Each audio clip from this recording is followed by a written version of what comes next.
Assalamualaikum, selamat datang di channel Bintang Sehat. Sekarang kita mau praktek ya soal meredakan batuk teman-teman ya, dengan pijat tangan ya. Oke, kalian tuh bisa langsung praktek juga ya. Yang pertama, kalian tuh kepalkan tangan kiri kalian ya, posisi ibu jari seperti ini ya.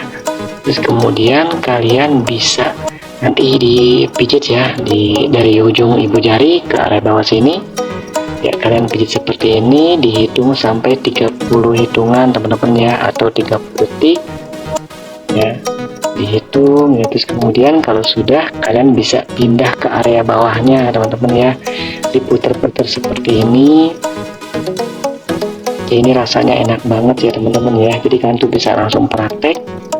Oke, jika sudah, kalian bisa pindah ke sebelah kanannya, posisinya sama ya, kalian langsung pijat saja ya sampai ke area bawah ya, dihitung 30 detik teman-teman.